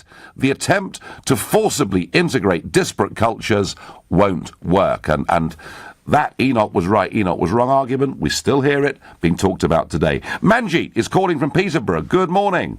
Morning, Nigel. There's Manjit. Manjit, right now, tell me, Powell's speech, what does it mean? Was it a very divisive thing for the ethnic communities to listen to this? Right. Okay, I was 9 years old. I'm a British-born Sikh, first generation, now with children second and third generation. Yep. And I remember the shockwaves it caused. I was too young to understand. But in the Asian community, we were told, don't go out of the house, don't go to school, mum, don't go to town, we'll be deported any minute, there'll be gangs on the streets roaming for us. So it did send shockwaves in the Asian community. However, he never mentioned Asians. He was on about the black community rather than the Asians. But the ironic thing was, he was actually liked by the Asian community, Enoch Powell, because he had a great affiliation with India. He loved India, didn't he? He loved India. He was fluent in Urdu, Punjabi. He knew about Sikhism. He knew about Islam. He knew about Buddhism. He ate curry 3 times a week. He was so much liked until this speech came out. So there's quite a paradox there with what he said and what happened, you know. And that's what was so hard for the Asian community at the time to understand. But the way he said it, and at the time, you've got to take into consideration. And I think the Rivers of Blood speech, what he made was, he was there, and he wasn't a racist. I don't believe he was a racist, unlike Mrs. Alibi Brown, who was on Ian's show a few days ago, you know, which I don't know why you get that woman on anyway. But anyway, we've all got different opinions, you know, and she's never scared of expressing hers. Yeah, but her opinion is the only one that matters for the Asian community. I don't think she represents the Asian community. Sorry, to get back to the Rivers of Blood speech. Yeah. Powell was in India during partition. Unfortunately, the British caused a partition, and he saw communities turn on communities, and there was mass slaughter. It scared him, didn't it? Both sides. Yep. He saw that. He witnessed that. He was there. And I think that what he was trying to bring over here to say, look, I don't want this to happen over here. I don't want communities to turn on one community or 2 communities to turn on each other. So he was trying to maybe pre-warn or preempt or whatever he was trying to do. I think that's where the Rivers of Blood came into it, sort of thing, you know. So yeah. He was a contradictive man, but in some aspects he was right. And your parents, you know, as first generation migrants living in Britain, I mean, what did they think at the time? Well, my father actually liked Powell because he remembered him from India, and he said there's a famous story that Enoch Powell refused to go into an officer's mess because his captain was an Indian, wasn't allowed to come into a British officer's mess, right. and he refused to go in. He said, "I'm not going to go. If my captain cannot come in with me, I will not go in." And he refused to go in there. So I don't know where the racism comes in. You know, he was a complex man. His language was inflammatory, yes, but sometimes when you want to get your message across, you have to... Well, that's exactly what Powell was trying to do, wasn't it? He was trying to get his message heard. But, you know, when he used phrases like match to gunpowder and rivers of blood, he went over the top. Great call. Thank you very much indeed. Really, and this is interesting. Powell did love India, and he used to broadcast on the BBC World Service in Urdu. So he learnt the Indian languages, he loved the culture, and, as we've just heard, he had curry 3 times a week. Terry from Worthing says, it says something that a speech made 50 years ago by a man who left politics 31 years ago and who died 21 years ago is still being discussed. Well, Terry, the reason it's still being discussed is many of those big themes, the big themes that Powell talked about, government borrowing, EU membership, migration controls, many of those themes are still being discussed today with much the same urgency they were back in 1968. James is calling from Barnes. Good morning, James. Oh, good morning, Nigel. Yes. Well, following the last call, he made a lot of the gentleman before made a lot of the points I was going to make. I actually was visiting Wolverhampton quite regularly at the time, and my family knew him very well, and. There's a story behind this. I mean, he was a great friend, as has been said, of the Sikh community, but at that time, there was a political movement for turbans to be worn rather than the standard uniform on the Wolverhampton buses. And I know this sounds a bit perhaps a bit of an aside, but it was actually very central because... Well, no, James, actually today we discuss face coverings and say these are very similar arguments in a way, aren't they? Point was that it was coming to the very core of 2 things that Powell stood for. Enoch Powell was a great believer in the British national identity, and he was very afraid that we were going to have this multicultural identities, which he saw, as the gentleman has said just previously, that this would foster abrasion between the races, and he had seen, the Rivers of Blood thing. He'd actually, not actually the experience that had happened in partition was Rivers of Blood, and he was really afraid that we were going to get a lot of friction between different identities, cultural identities, which would cause havoc in the future. And of course he also, James, at the time, was witnessing some of the disturbances taking place in America. Well, yes, of course. All these things were the thing. But I mean, what the point was that the great thing about Enoch Powell was he was a first and foremost. People say he's a career man. He was a constituency MP first and foremost, absolutely. And he would have had a great following. And the man who actually, this is very, very interesting actually, the man who actually started off the political protest about the turbans in Wolverhampton was a friend of his. Turned out, and Enoch Powell actually got his son over here, and he said very recently, he said Enoch Powell was most definitely not a racist. Yeah, a lot of people who knew him say that, and yet for those that don't know him, as I say, you mention his name and they recoil with horror and say that he was racist and bigoted and all the rest of it. James, thank you for your insight. Great call. Floyd is calling from Romford. Good morning, Floyd. Good morning, sir. How are you? I'm well. So, Powell, 50 years on, right or wrong? What does he mean to you? Well, it's interesting. I'm born and bred in Wolverhampton. I'm of Afro-Caribbean origin. I'm also a political scientist as well, to throw that in. And it's very interesting because there's a story that no one knows, very few people know.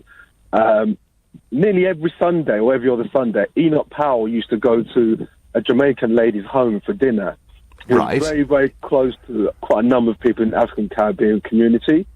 And obviously his speech had massive repercussions. I was born in 1968, so clearly I don't remember it. But I know, in fact, I was speaking to my mother about 3 weeks ago about Enoch. I was in Wolverhampton. Yeah. And she was just telling me, Sundays he used to go to this particular lady's home, the grandmom of a friend of mine, for dinner. And they were very, very close. They lived very, very well together. And then when the speech came out, and the years following after that, there was obviously some division in terms of their relationship. But prior to that, they were very, very close. They lived almost like brothers. Those that say, Floyd, those that say Powell's a racist, etc., don't actually know the man. He wasn't a racist. You're absolutely right about that. But what he feared was large-scale immigration and a clash of cultures. That was what he was scared of, wasn't he? That's right. And I think that the point that you made earlier is informing because also one of your callers that politicians need to use temperate language because if they begin to use the language of the streets, it then legitimizes caustic and coarse language and behaviours, and that's the problem that he caused. So ultimately, Floyd, a very clever man, but a man who made a big mistake here. A huge mistake. I couldn't agree more. Floyd, thank you very much indeed for your calls. Some very interesting thoughts and insights there from people who were in and around Wolverhampton at the time. You're listening to the Sunday edition of the Nigel Farage Show, exclusively on RBC. It is now 11:30 and time for the news with Philip Chryssikos. The Health Secretary is giving social media companies a week to explain how they're dealing with underage usage of their services and cyberbullying. Jeremy Hunt is accusing the likes of Facebook and Twitter of failing to protect young people. 31 people have been killed after a suicide bomber struck a voter registration centre in Afghanistan. It happened in the capital Kabul. 54 others have been injured. Britain's David Weir has won his 8th London Marathon title in the wheelchair race. More than 40,000 competitors are taking part in the various races in what's expected to be the warmest in the marathon's 38-year history. LBC weather, humid with warm sunshine across the southeast this morning. Cloudy and fresh elsewhere, showery rain across the west. That'll move into the southeast by the afternoon. A high of 24 degrees. LBC Travel, the London Marathon continues, so roads stay closed across the route. In Greenwich and Blackheath, roads will start to reopen in about half an hour, followed by all other roads in South East London by 4 o'clock this afternoon. In East London, along the river through the city and Westminster, roads are expected to be open by 7 o'clock this evening. For full details of the closures, go to our website, lbc.co.uk. The planned strike affecting DLR services is off, so extra trains are running for the marathon. And on the M25 clockwise in Essex, there are queues onto the QE2 bridge after a police investigation earlier on. All the lanes are now open, but it's still taking about half an hour to get through. LBC Travel, I'm Dave Goff. This is LBC. Do you hear that? That's the unmistakable sound of cashback. Do you hear that? That's the sound of cashback too. There it is again. Listen. Earn money back on every pound spent at places like petrol stations, supermarkets or local restaurants with your American Express Platinum Cashback Everyday Credit Card. Search Amex Cashback. No annual fee. Representative 22.9% APR variable. Terms and minimum annual spend applies. This is the sound of someone with a million things to do, waiting in. Your time is precious. We're with you. So our engineers call ahead to let you know when they're on their way. Search British Gas Home Care. 95% of engineers call ahead. At the third stroke, the time sponsored by Cunard will be any time you like.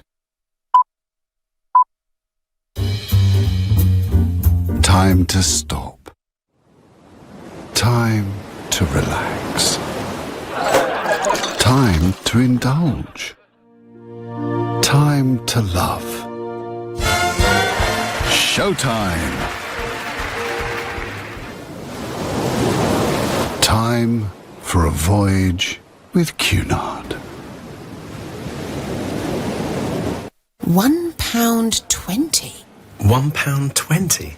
£1.20? Grab yourself this better than half-price Super Saver deal from the Co-op. A 4-pack of Muller Fruit or Crunch Corner for just... £1.20. Was £2.65. Participating stores only, subject to availability. Offer ends 8th of May. In the Sunday Times this weekend, be inspired with 20 brilliant ideas to spruce up your garden. Brighten dark corners with flash containers. Green up your lawn or add a fire pit. Plus, subscribers can redeem a summer flowers offer. Pick up your copy of the Sunday Times this weekend. Terms and conditions apply. Oops! A spag bowl. But if you're one of millions that experience joint or muscle pain, even cooking can be a tall order, especially at the end of a long day. Turn to Voltarol for targeted pain relief. We're experts in body pain, so whether it's osteoarthritis, joint pain, or you overdid it in the gym or in the kitchen, we can help get you moving again. But it won't do the dishes. Voltarol, the UK's #1 selling pain relief gel. Based on sales data, Voltarol Emigel-P contains diclofenac diethylammonium. Always read the label. The Nigel Farage Show on LBC. Call 0345 6060 973. Was Enoch Powell right or wrong when he gave that speech 50 years ago? And what does it mean today? And I'm getting plenty of you now coming on saying that he got it wrong and it was bad what he said. But before we go back to that, let's go down to Tower Bridge, where LBC's reporter Chris Golds is there. What's happening at Tower Bridge, Chris? Morning, Nigel. Morning. Well, as I'm sure you can hear... Well, we were... Quite literally hundreds of runners here as they... Hello, Nigel? Yeah, I can hear you. Well, it sounds like the LBC's reporter is being overwhelmed by sound. Yeah, thousands of people here cheering on spectators.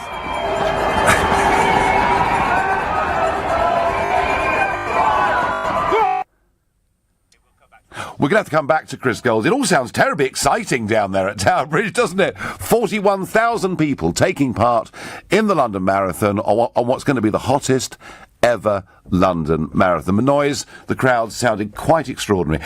Let's go to John in Hackney. John, good morning.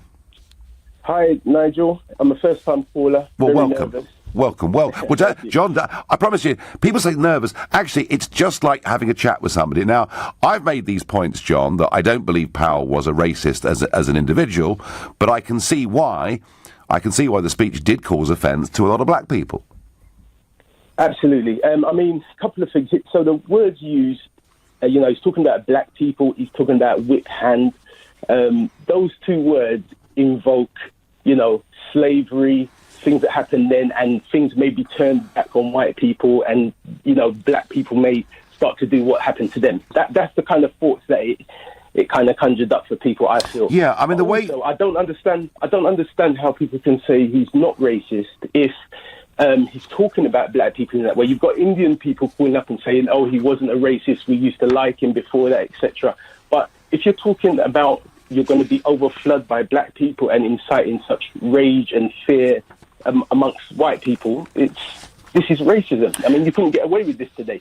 The trick that he used, John, was he said that a lot of constituents had been writing to him or had been meeting him. And so what he was doing is he was quoting the constituent. So it was a constituent that said to him, that he feared that in 15 to 20 years' time, the black man would have the whip hand over the white man. So Powell was saying, I'm not saying it, but my constituent did, and we can't ignore the fact that people feel like this.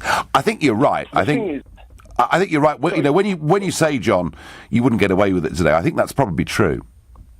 Absolutely. I mean, the thing is, I was like a child in the 70s, and towards the late 70s, I remember being in Stoke Newington, walking down Lordship Road with my shorts, cars driving by, shouting at nigger and spitting at me, and me having to run all the way home at like 8, 9 years old, and seeing NF logo sprayed across Hackney. But at that time, I didn't know anything about it. Yeah, okay, well, that's... Now, obviously, it makes sense to me. Careful what words we use here, John. But no. But that wasn't. I mean, do you think that sort of thing that was being shouted at you was happening because of Enoch Powell, or is what Enoch Powell did in '68 to alert people to the fact that there are people feeling like this, and that if immigration's not controlled, it could get worse? Those things were happening to me and other people like me because of fear, because of just not knowing, you know, the African Caribbean community, etc. But it was incited and, you know, petrol thrown on the flames by people that people respected. Like you said, he was a brigadier, he was very learned, very cultured. And if he can say things like that, then to the people who are not as cultured and learned as him, it's like, okay, we're right in what we're thinking. So it is right for us to do that. And then to add as well, at that time, I'm sitting at home watching Roots on TV as well. And I'm sure the racist, bigoted people watching that as well. So with all of these things all coming together around the same time, within the same decade, etc., it just is... Okay, so John... Absolutely... John, yeah, I mean, the way you describe it... dangerous. The way you describe it is you feel that Powell threw petrol on the flames, yeah? 100% threw petrol on the flame, and somebody as learned as him knows what they're doing. As you've already said, he knew what he was doing, and I don't believe for a second you would come out with stuff like that if you don't have some of those thoughts within you as well. You know, so all of this thing of it's just regurgitating what other people have been saying is that's like just a way to kind of move the shift away from who he is really, and etc. So I know you've had a good experience with him, you drove for him, etc., and I've got no doubt that he was a really nice person and all of these things, but people have agendas, people have their true thoughts and feelings, and if you need to mask it by saying, this is what people say, rather than saying, this is what I believe, that's what you do, and that's what a wise man would do. Yeah, John... And so I respect him for his wisdom, for not putting it fully on himself and putting it on the people that he spoke to. That was very smart of Enoch, but I find it very difficult and I find it hard to listen to, say, for instance, Asian people saying, oh, he wasn't racist. If he was saying, be careful of Jewish people, be careful of Asian people, this would be a totally different conversation. He said, be careful of black people. And that's the problem. It's very specific. Okay, no, John, I think, you know, for a first-time caller, you've made your point extremely well. And thank you. Thank you for calling. Actually, on the Asian stuff, I do remember an interview when he was asked a question. He said, well, you know, you love India, Enoch. I mean, what's the problem with people coming to this country? To which he replied, yes, I love India, but I've no desire to see Birmingham turned into India. So, actually, he was very, very nervous about large-scale immigration from different cultures. That was at the heart of it, but I can quite easily see that this language would have led to greater tensions. Tim is calling from Hatfield. Good morning, Tim. Good morning, Nigel. Nice to speak to you. Hello. There's a dissonance here because what the actual choice of words Enoch Powell used, I absolutely condone. To isolate black, not condone. Sorry, to say. I just wanted to check, Tim, but okay, let's go with condemn, not condone. No. It was disgusting the way he isolated the black community, and I totally disagree with that choice of words. But I understand what he was trying to say. He was not identifying a colour. He was identifying a culture. Let's go back to Britain in the 1960s. It was a very different nation. I'm the son of an immigrant. My mother's from Finland, my father's British. She said when she arrived in the 50s, this was a beautiful country. Sunday, everyone went to church. It was a very Christian nation. And Powell, which a lot of the callers haven't mentioned, was a devout Christian. Oh, profound Christian, absolutely, yes. Profound. Yeah. And what he feared, and I understand this, was not colour. And I have black, Asian, whatever. This is not what he was driving about. He was saying our identity is Judeo-Christian. Our laws are based on Judeo-Christianity. Our history, thousands of years of history, is based on that. Our civilization that we took to the world is based on that. What he feared was what he saw in India when the partition happened, that he saw a clash of cultures. And let me correct what's her name, Alibi Brown, where she said it was the British who caused it. Let me put that lady straight, who is actually a more devout racist than Powell, because it was actually Jinnah who said Islam cannot coexist with other religions. And that was the reason for the partition of Pakistan. That was why Britain had to, appease Jinnah, who said we cannot mix. We cannot have a nation where Islam is mixing with other cultures. And Powell saw that. 50 years later, look at our nation. Very few people go to church. Very few people go to church. People do not understand the Queen is the head of the church. Our civilization, our history, the Reformation is based on the Bible. But what we're doing, particularly accelerated under Blair, was creating a homogenized one nation, one culture. And the problem is, Nigel, the rights are freedoms we take for granted.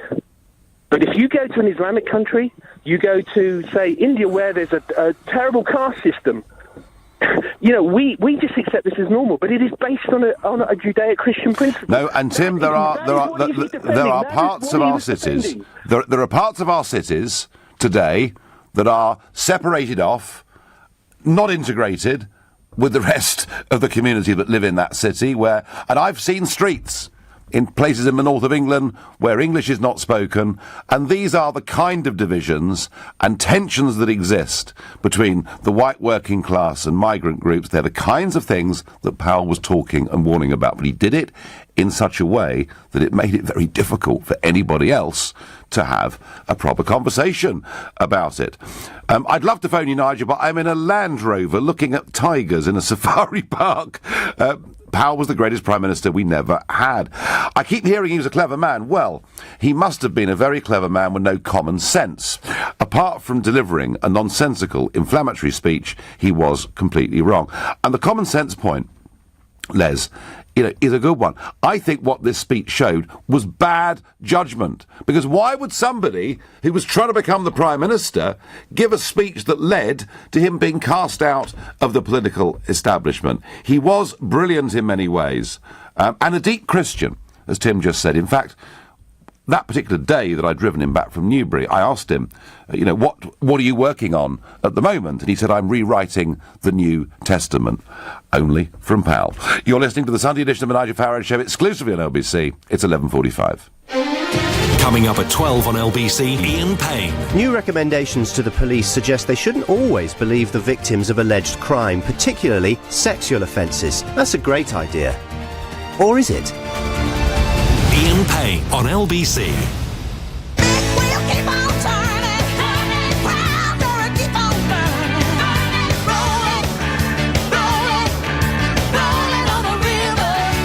With breakdown cover from the AA, we'll do whatever it takes to make sure your big wheels keep on turning. Our mechanics usually fix your car within 30 minutes of arrival. Breakdown cover from the AA, because anything can happen.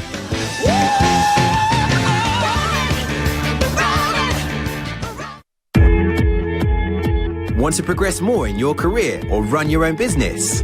With a business degree at GSM London, you can follow your bold dreams to success. Degrees are awarded by the University of Plymouth, and at GSM London, you can start a degree without formal qualifications on our foundation year. So why wait till October? Start a degree this June. Search Have Bold Dreams at GSM London now. GSM London. Have bold dreams. The Mail on Sunday is Britain's best-read Sunday paper. And this weekend in life, our inspirational lifestyle supplement. There's me, Dr. Michael Mosley, with my new 5-2 diet plan. I've revised and updated the diet that's helped so many people lose weight to make it easier than ever. With brand new recipes and clever tweaks to help you slim down for summer. You could lose up to 2 stone in just 12 weeks with my new improved 5-2 diet plan. Only inside this weekend's Mail on Sunday. BT Infinity's super fast speeds mean you can enjoy lightning fast downloading, super fast streaming and super fast online gaming. All at our lowest ever standard price for fibre. $24.99 a month on an 18-month contract. And now with no setup fees when you join BT before the 26th of April. Superfast fibre for superfast everything. Search BT Broadband to join today. Prices may change. New customers, 30 gigs usage, terms apply. Here are some things you can afford to miss at work. Keyboard warriors. Meaningless jargon. Let's just circle back and align. That thing that's going round. Ugh. But you can't afford to miss calls to your small business, because missed calls cost you money. eReceptionist manages and diverts your calls. Plus, you can dial out from your eReceptionist number on your mobile. Sign up for a free 30-day trial at ereceptionist.co.uk. T's and C's apply. See website for details. Leading Britain's conversation. LBC, The Nigel Farage Show. It's London Marathon Day, and it's hot. It's the hottest it's ever been for the London Marathon. We're going to go back. We had a few gremlins on the line. Let's go back to Chris Gold's down at Tower Bridge. Hello, Chris. Hi, Nigel. Well, yes, as I suppose you can hear, 40,000 runners have set off on this 26.2-mile route amid warnings that temperatures could hit, as you say, 24 degrees. The hottest marathon previously was back in 2007, where 22.6 was recorded at St James's Park, and there were some issues there. One runner died after collapsing during the race, and 73 had to go to hospital. Obviously, organisers don't want the same again today. Sure. So they've said there's plenty of water, there's lots of shower stations, there's a lot of ice on standby, and that those who are running should attempt to reduce how much time they want to beat their record by. Now, the Met Office said that it would actually feel hotter on the course because of the warmth from the tarmac and from other people. I'm standing right in the middle of Tower Bridge. It's absolutely beautiful. Blue skies. I was here this time last year, and I was absolutely freezing. Totally different story. And it sounds, today. I mean, the noise, Chris, sounds extraordinary. It is. There's so many supporters here from so many charities just supporting people who are running the marathon, and people who've spoken to me who've run it before said that's what makes the London Marathon, the supporters, the fact that it's on the iconic route running 26.2 miles through London. And this part of the route is actually pretty tough. It's mile 12 at Tower Bridge, and they have to go up a 20-metre elevation to go to this point, one of the few elevations of the route. And instead of turning left and going down towards the Mall, which is what you want to do naturally, they've actually got to go right and run all the way down to Canary Wharf. So another 14 miles to go after this point. And I can see on their faces it's pretty tough going already. Just in terms of what's happened with the race already, the Queen pressed the button at the grounds of Windsor Castle. Britain's David Weir has won his 8th London Marathon title, winning the men's wheelchair race, and 4-time Olympic champion Sir Mo Farah. He's hoping to beat his 2014 time of 2 hours, 8 minutes and 21 seconds. Terrific. Chris, thank you very much. Enjoy the party. Well, I have to say, the noise down there just sounds completely extraordinary. Back to Enoch Powell, 50 years on, what that speech means to you. Was he right? Was he wrong? Monica is calling from Southend-on-Sea. Good morning. Hello. Admire you very much. I'm black. My parents came from the Windrush. Yep. I've got half and half. So I was born over here. I became very successful as vice president of brokers, whatever. And but I sort of understood what you were trying to say. Enoch Powell and you were not saying the same thing, I'm afraid. I don't see you as racist. I see him as racist. And I just want to correct the other chap who said that what Enoch Powell was worried about was the fact that it was a devout Christian country and that the Queen and everyone on the Windrush was devout Christian. They were. No, that's true. That is absolutely true. And even now, even in all these countries, they adore the Queen. They adore the British Empire. They're actually in those countries naming places after them. So it wasn't a fact of coming over, because I understand that. It wasn't a fact of coming over and changing all. They might have spoken a different accent, the same language. They might have eaten different food, but they weren't trying to smother, like nowadays, what was going to smother your beliefs or anything. They were very. My mum and dad said, well, keep your head down if someone. That was the attitude then. I know it's different now, but what I'm saying to you is that guy did us, my parents, a great disservice by saying what he said, because it's just not true. There was no one that I knew who came over that wasn't Christian. Yeah, no. I think and went to church. What he'd seen, Monica. What he'd seen, of course, in India with partition. was Hindus, turning against Muslims and vice versa. That was the religious war that he'd seen. And I think I'm right in saying that in the year of partition, about 1 million people died on that border. So it was pretty horrendous what happened in 47, 48 in India. What I'm saying to you is, what seems to be happening, this discussion I'm quite pleased with, it had to be had, so don't get me wrong. But what I'm seeing is, they're trying to lump everyone together, and it's just, you can't do that nowadays. There's a lot of different groups like in every country. Yeah. The Indians are different. They're very strong about their religion, which is totally different from the British religion. I'm not criticising them. It's not my place. I'm just saying you cannot just lump all immigrants together. No, and actually, the Windrush people, they came over with intention. You saw that they came down, they had suits on, they had lovely dresses on. Absolutely. They wanted to integrate into... And some of their kids, Monica, have now found they haven't got British passports and they're not welcome. It could have been me, and I've got a degree. But I am 60-odd. Well, it could have been you, Monica, because that's about the age of people that are appearing and not wanted anymore. Yeah, exactly. And when I heard, my heart, because there were 7 of us, 3 born in this country, so we had our passports, and my brothers and one sister, 4 not. They've got all theirs, but only because we were educated in a certain way. Now, why is it because someone hasn't been? They should be penalised. I do think, my heart hurts, because except the time when I voted UKIP, I vote Tories the whole time, because I like the idea of people got work. You come over here, you got work, you've got to try and respect the country you come into. That's not racism. So don't get me wrong, but sadly, people, I was surprised how little people know about the Caribbean people. They try and rope them in with Africans. You can't, because you can't rope them. The Asians are never going to necessarily support us because they're from a different. They're not going to be picked on at the same time we are for the same reasons. They don't see themselves above us. Some of this gets a bit complex, Monica, but overall, you feel Powell did a great disservice to your parents, yeah? But I do think they've got to keep an hold on immigration. I totally agree, because I don't want to pay for everyone. If Tom, Dick and Harry's not working and Christ knows what. People who work hard, you've got to, whatever colour. But the sad thing about this government is they can't get out the East Europeans. Not that I think they should be checking and letting people in, and they should. So what they've done is they've chosen blacks and chosen people who are legal. This is because of the open door to Europe, we decided to crack down elsewhere. Monica, one thing for certain is whatever language we use today, and it may be very different from 50 years ago, but the arguments over immigration, numbers and integration are just as important as they were back in 1968. Let's go to Peter, who's calling from Sunningdale. Good morning, Peter. Oh, good morning, Nigel. Yes, I think I'll put another slant on this, that many of the problems that we have today really stem right back to the 60s. I worked in the House of Parliament from the 64 to 1980. I saw the Enoch Powell situation and everything else. And when I put it forward, because my wife's French, I put it forward that, why can't we have identity cards? The Mandarins there said, good God, man, you don't know much about politics.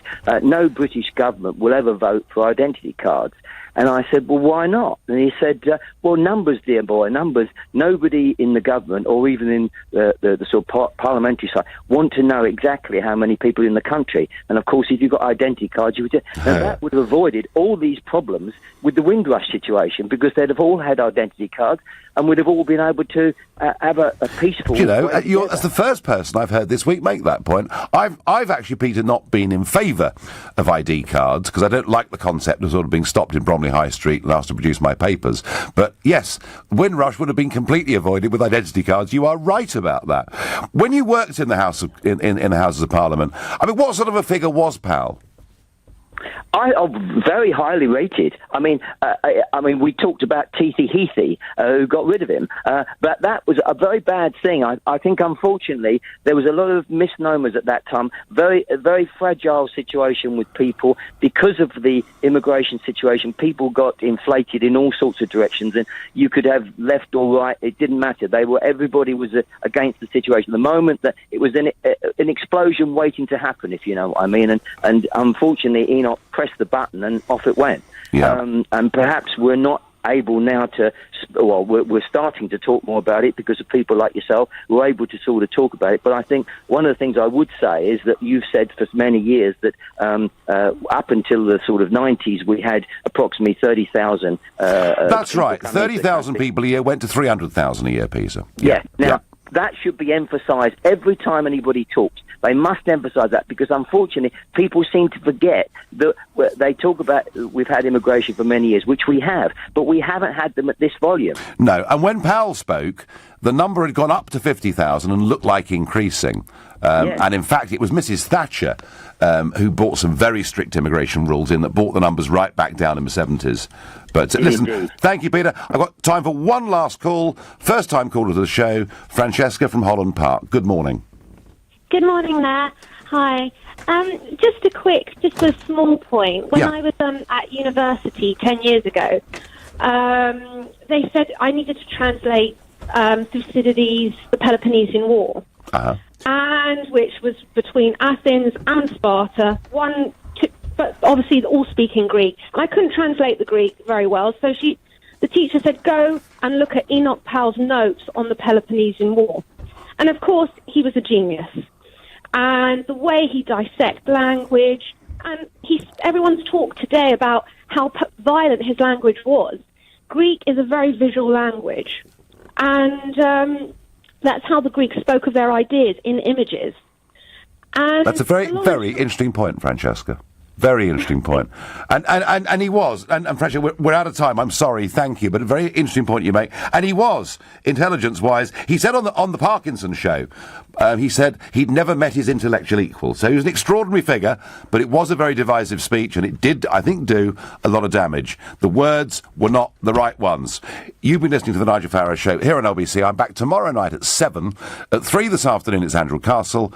But up next, it's Ian Payne. Thank you, Nigel. Good afternoon or morning, everybody. The police are being advised to stop their controversial policy of automatically believing anyone who reports a crime, particularly a sexual offence.